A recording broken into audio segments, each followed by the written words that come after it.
this video, we wanted to take a look at two vegetables that were introduced to our region in the 1700s, tomatoes and cucumbers. Though very common in gardens today, you would have been hard-pressed to find cucumbers and tomatoes grown in New England before the late 18th century and the development of cold weather growing techniques. Tomatoes originated as wild plants in the Andes Mountains before being introduced to Mexico and then spread globally through Spanish exploration. In our first year of the OCHM Garden, we grew a homestead variety, an heirloom tomato whose seeds had been passed down from one generation to the next since before World War II.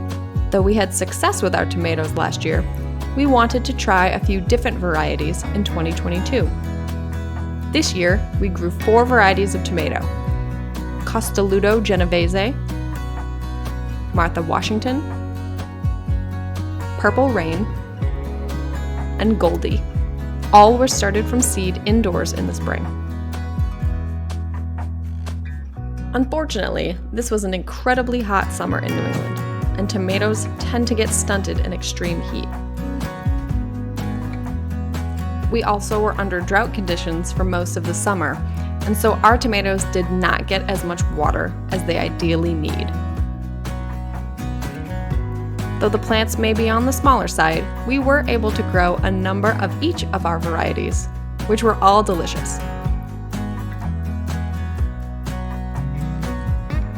Even now, in mid-September, we are still harvesting the Martha Washington variety.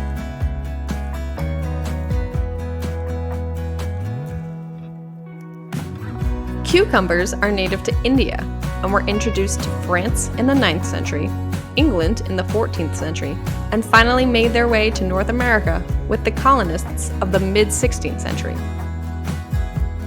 Last year, we attempted to grow burpless cucumbers, as well as gherkins, both of which tend to have a thinner skin and a sweeter taste, perfect for pickling. We had mild success last year.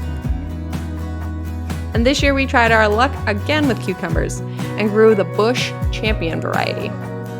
This is a high-yield variety on a smaller plant, perfect for the smaller sized beds out on our front lawn.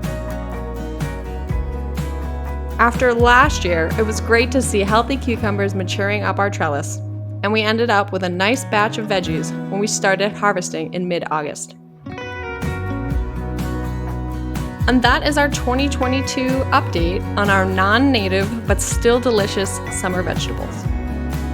This year's drought conditions required a lot more attention from us to keep the plants happy. And ultimately, these crops did not get everything they wanted, as we reduced our watering in accordance with local restrictions. Nevertheless, we enjoyed watching these plants grow, and certainly enjoyed eating everything they were able to produce. We look forward to what next year's garden will bring, and we'll be sure to share it with you. Thanks for watching, and we'll see you next time.